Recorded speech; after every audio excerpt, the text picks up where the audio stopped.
Well, the Navy is 70 years old and definitely something to celebrate. And as you have heard, the president also said that the Navy deserves its flowers for holding the fort over these years. But that's just one of several issues. As you know, the countdown to 2027 may seem distant, but across Nigeria's political landscape, the calculations, conversations, and coalition building have already begun.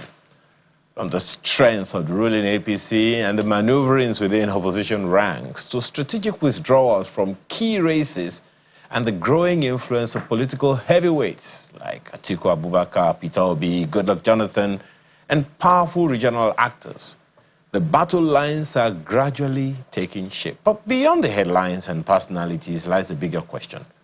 Who is best positioned to build the broad national coalition required to run this country, a complex and diverse one such as Nigeria?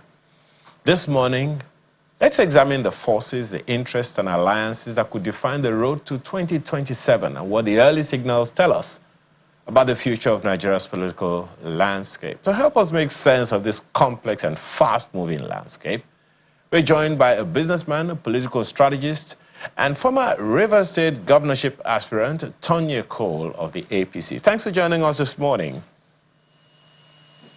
Good morning. How are you? Very well. We know you made effort to come join us in the studio. We look forward to that some other time.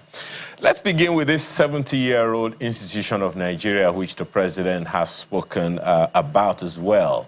How does it sound to you? How does it feel to you? Nigeria's Navy is older than Nigeria itself. Well, so one of the things that I love about things like the Navy, the Army, and all of that is that it is very possible to build institutions in Nigeria. And this is critical because in the next questions and our discussion today, you're going to see that if Nigeria is going to move forward, then there is a need for institutional building that will outlast political administrations. And that's what the Navy at 70 represents. An institution that has outlasted every civil administration that has been here today. That's important. And when you put it that way, there are those who would remind you, sir, that the Navy is a military, it's a military institution. And military institutions have always stood the test of time in the country. And historically, when things don't seem to be going in a particular direction, there is a particular code of conduct that the military uses, and the Navy also is one of them, which is one of the things that some would say it's the nature of the industry. Brute force, command structure, do or get out of the way. That's what has sustained them, but I'm not sure we can say the same for democracy. Absolutely. And so some of the things that you talked about, let's hold on to that. So the first aspect of it is that there must be discipline. Discipline is important. There must be a code of conduct. Democracy in itself stipulates a particular code of conduct, and if it is going to work, must stipulate discipline as well. The only aspect of it that you talked about is brute force. Now, brute force is used to enforce peace.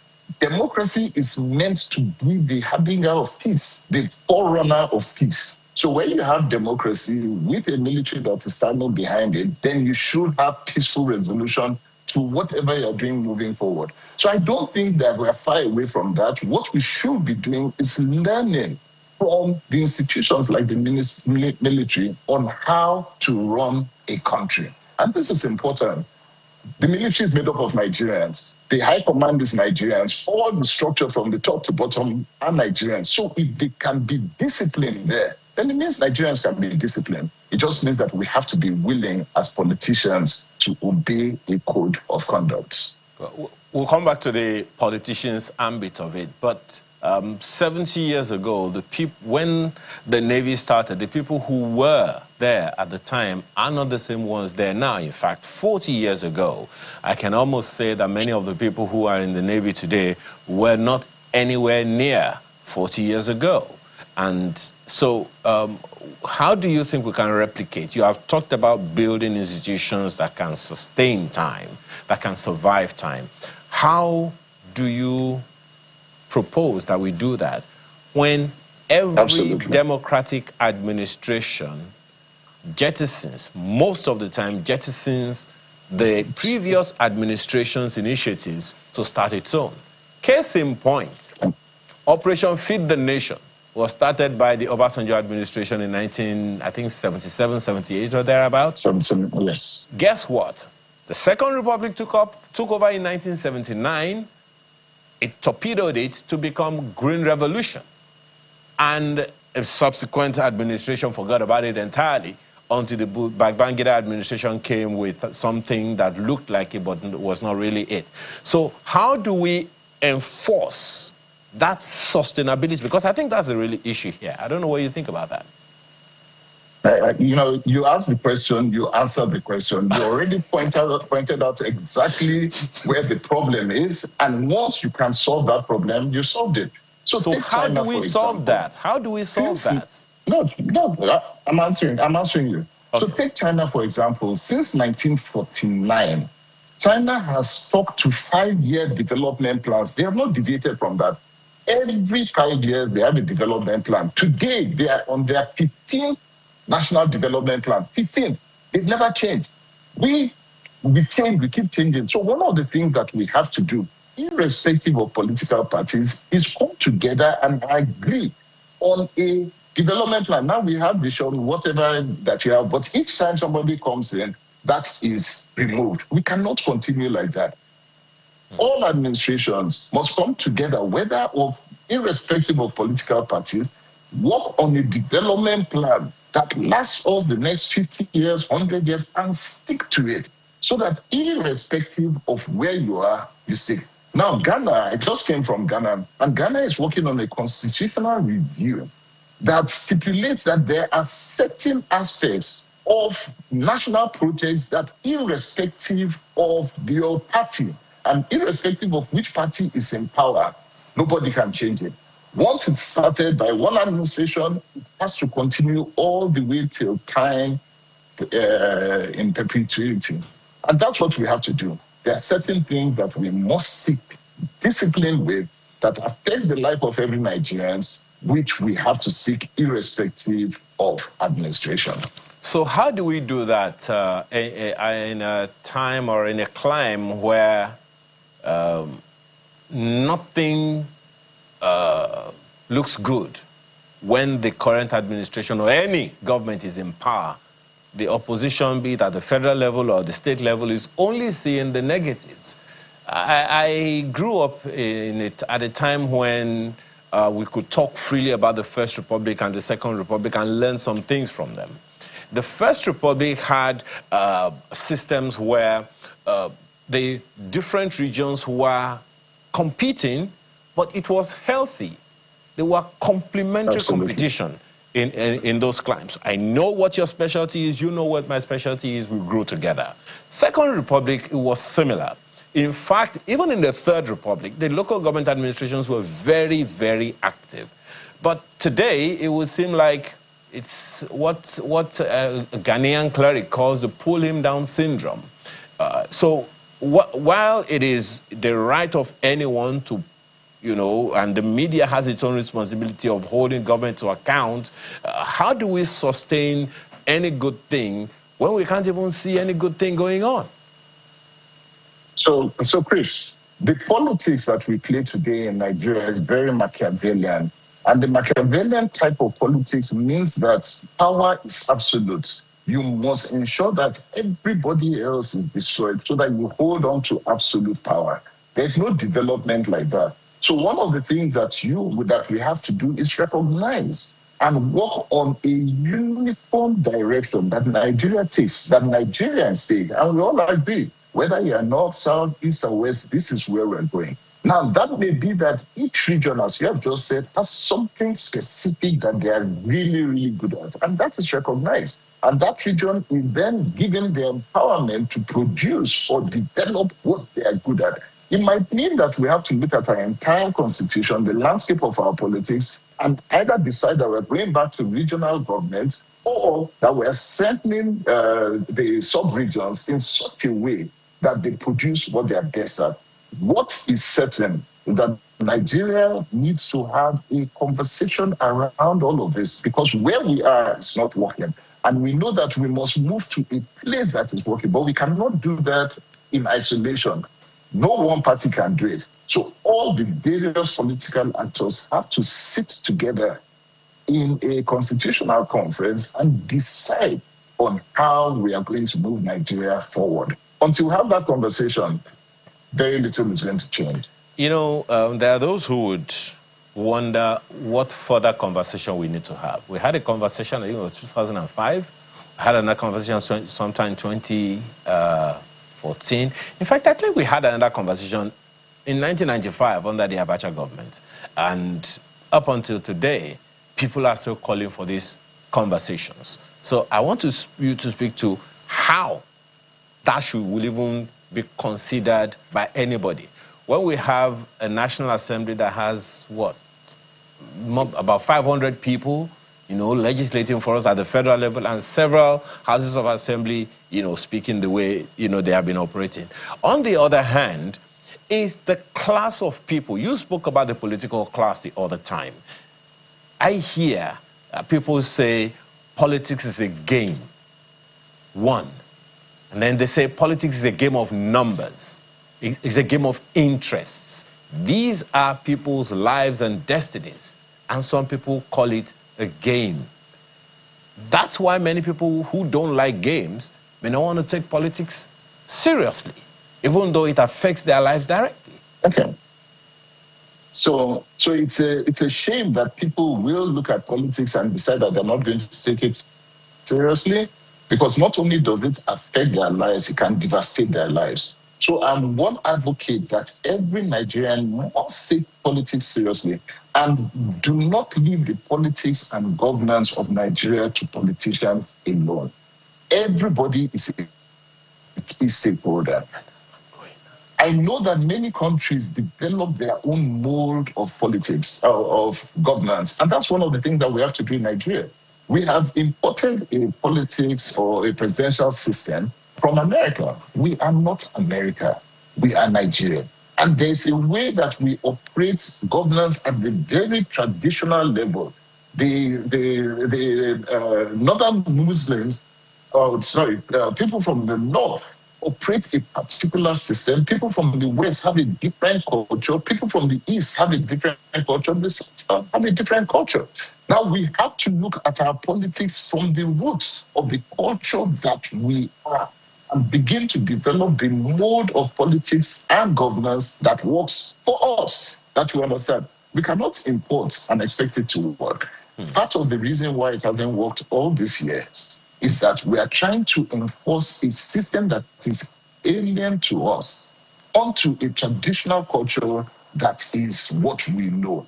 That cannot work. And that is why we have to change things. Well, perhaps, I don't know how long it'll take us to change things, but for now, this is what we have. And you have also played in that space. And I'm sure your experience, I don't know whether you want to call it bittersweet. There are a good number of people who have seen what you have gone through, and they are saying, you know what, I'm not doing this. I don't want to get into this. I don't want my name soiled. I don't want my integrity impinged upon. What was your own experience? What's giving you the thick skin to stick, to stay with it? You know, through it all, because there are those who will not be able to do what you've done. So two things, Chris. The first aspect of it is that you cannot make changes from the outside. It's absolutely impossible. I am a firm believer that Nigeria can change, but it cannot change on opinions. It cannot change by talk. You have to be inside. Because I believe in who we are and what we are capable of. And I've seen this in my own personal life, my business life. I know what we are capable of when we put our minds together. I believe that coming into the political space and being resilient there will take us to where we need to go. So those are the two things. The first aspect of it is the belief that we can change. And the second aspect of it is that you cannot change from the outside. we have to get in to make the changes. Oh, it's a bit difficult. It sounds simplistic. You may want to guide some people on how to even take the gauntlet. But just one quick information for those who are watching us on our local platform. The Nigerian Navy opening ceremony of the 6th Sea Power for Africa Symposium is on, and we may be switching to that in a bit. But on our global platform and other platforms, this conversation still continues. So, Mr. Goyo, there are those who would wonder exactly what you are co-founder and former group executive director of Sahara Group, a thriving business. There is no gainsaying that. And it's not no more for the finances or comfort or anything. It's now for something entirely different. Not many people want to get into what they call the dirty waters of politics. Politics is dirty, they say. Politics is murky, they say. But then there's usually that mentality that says sometimes that you have to get into the kitchen to clean the plates. Get your hands dirty a bit before you clean them, and then the plates will be clean. But it's a lot. It's not as simplistic as I've said it, I'm sure. What motivated you? What has driven you until now? For instance, the last experience that you had to step down from the primaries. What informed that decision? Just so some people can get some learning. Okay, some major questions that you've asked in that little piece. So the first aspect of it is I met a wise old man once who said to me that when power moves from one hand to another, the only people that see that power move are the people who are in the room. As long as you are outside the room, power will continue shifting from one hand to another, and you would only know after that has been done. So the first aspect of it is that you must be in the room. The second aspect is that this same old man said to me, right, that my generation, my people back then, my generation, were waiting for somebody to clean up the entire space. And after it has been cleaned and all of that, we don't want to stain our whites. Then we come in and walk into power. He said, power does not work that way. You either have to earn power, steal power, or take power by force. Those are the only three ways with which power can be enforced. Another saying is that you cannot change things from the outside, so you have to be inside. All of these things form my worldview of how politics has to be played and why I'm in there. Now, on the issue of the kind of decisions that you see, you begin to understand that when you are trying to build an institution and you're working on institutional morals and privileges, then that institution and what the institution says, top down, becomes very, very important. I am an advocate for building a strong political institution of which I am a major stakeholder in that situation. And where the power dynamics then say to you that at this particular point in time, this is the direction we're going, and you have been asked to step down for the greater good of the party at that point in time, I cannot deny that. That's what the institution says. So I had to obey. But that does not mean for 1 minute that we do not continue building the institution that will deliver Nigeria into the brighter future that we believe that we are aiming for. It's a long way to freedom, some will say, but I'm sure that Kayla also has some questions for you as well. Kayla, go ahead. I mean, it is a very long way, Mr. Cole. It's nice to see you again. Just so we can get a few things out of the way, you're still a member of the All Progressives Congress in Rivers State? Absolutely. What do you make of this court judgment by Justice Elfreda Oluwayemisi Williams Dawodu of the Appeal Court on Friday?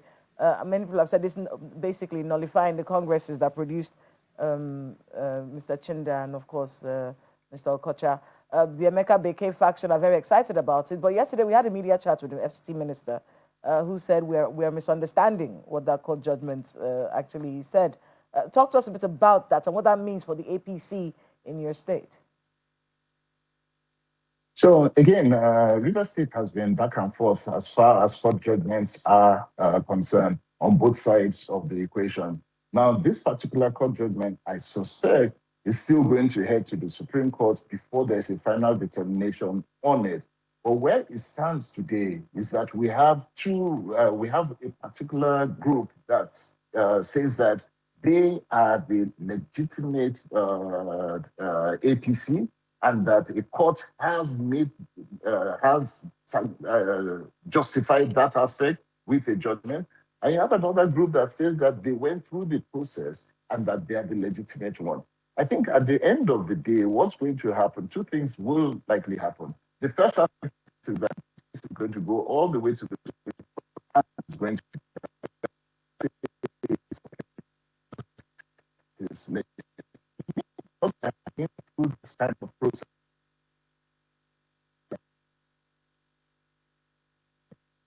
Case that is similar to this removed every single one of us from the party and left APC without a candidate. For me, I believe that the party at the national level has to take very seriously this case and take a look at it to see whether there are repercussions. But it's still anybody's game as we speak.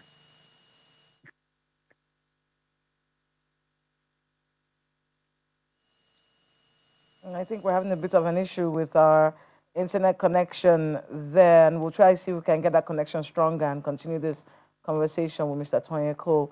Mr. Cole, can you hear us now? So I was saying, right, that as we speak right now, there are two aspects of this case that you can take. Can you hear me? Yes. Okay. So the first aspect of it is that it's likely going to go to the Supreme Court, and the Supreme Court will make the final determination as to which part is legitimate. So the case is far from over; it still has another leg to go. Meanwhile, I believe that the party at the national level has a role to play at this point, which basically is to call all factions together and have a discussion about how to bring this to a peaceful resolution before you start getting to Supreme Court or wherever. Without that discussion, can be anybody's game. Okay, so let's talk about the coalition, the Rainbow Coalition of Rivers State.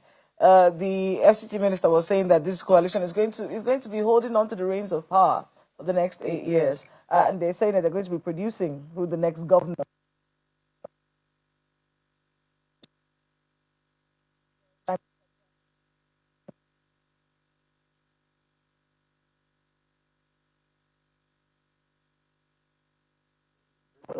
Yes, the internet is really poor this morning. But did you hear what I said?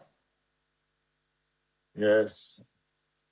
I didn't hear the last part of it. I asked if the Rainbow Coalition would be something that you would be interested in joining soon, since they say this is how the River State politics is going to be run for the next 8 years, at least according to the FCT minister. Okay, so according to the APC National Party, one of the things that they had said to us and to my group was that the National had determined that River State was going to be managed through a coalition, and that for all of us that are in the APC, that we should work together to make sure that APC won from the presidency all the way down, and that the vehicle to which that is going to happen as APC is the APC that is led by under this Rainbow Coalition. And so we've all been mandated by the party to work together in this coalition to deliver APC. And that's where we are today. Okay, well, that's very clear cut. One of the questions we were asking was whether the governor would be joining that Rainbow Coalition. Do you think he should? I think he should. I think it's a long road back, but I believe firmly that River State can only develop when everybody comes together to work in developing River State. We have had a state that has been tormented by political violence, political battles, misrepresentations. So right now, development is on our mind, and the only way to develop is that every well-meaning Rivers plan, because we've been in retrogression for many years, it's time to move forward. Well, as we're wrapping up, talk to us a bit about your political ambitions going forward. We saw you step down. Would you be running anytime soon? Do you have any more political ambitions going forward? Absolutely. Absolutely. So the step down was temporary. I'm fully determined that we'll continue on this race. Right now, my primary goal is to ensure that the president is re-elected come 2027 and that APC keeps hold of Rivers State come 2027. That is what the primary goal is now, but I am not going anywhere away from politics in the near future. We will be running again and we'll continue until we get it right. All right. Ayo, back to you. Thank you.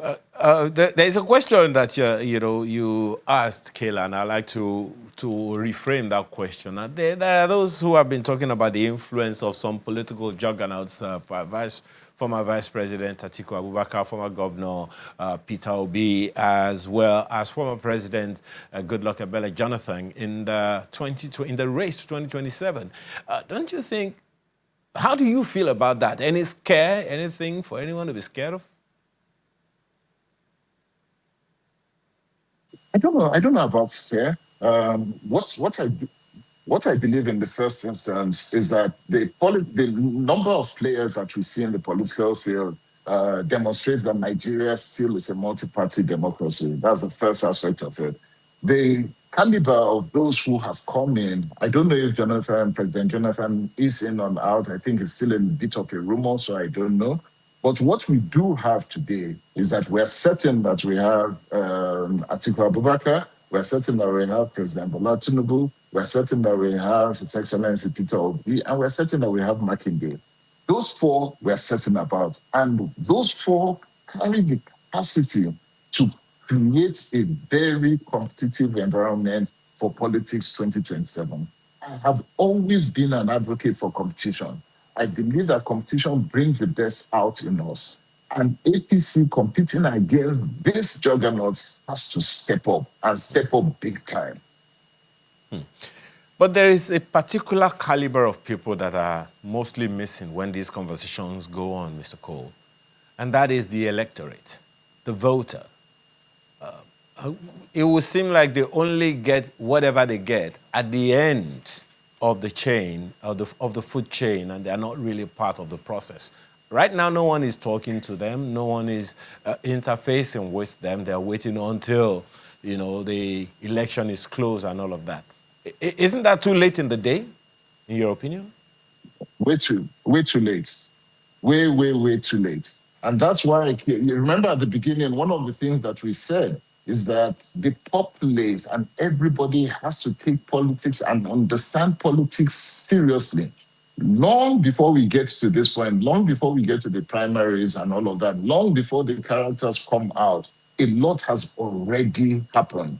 And the general population is not even aware of all of these steps. Please, Nigerians, understand your political game. It starts long before the primaries and it starts way before the next election. And so, until we begin to take note of how candidates appear in the process, how delegates appear, how the law is set, until we start paying attention to that, you're going to wait until election day, and it's whoever is presented that you're going to have to vote for. And I think that is not a wise way for electing leaders. Get involved way from the start. Become delegates, become card-carrying members, become invested in the system that brings out the people that you end up voting for. Don't wait until it is too late. Sounds like you're saying Nigerians should wear thick skin. I don't know whether you have a way where they can buy that thick skin because not everyone's got it. Thank you so much for your time this They morning. better buy it and they better come and join. They have Thank to. you so much for your time this morning. Mr. Tonye Cole is co-founder and former Group Executive Director of Sahara Group. He is also a former Rivers State governorship aspirant on the platform of the APC. We appreciate your time, your thoughts, and your insights this morning. Thank you. God bless you. And that's the show today. Thank you for the privilege of being a part of your morning. We have a live show going on, but then there's Business Morning on the hour. I'm Aya Makinde. Enjoy the rest of your day. And I'm Kayla Megwa. Have a wonderful day ahead.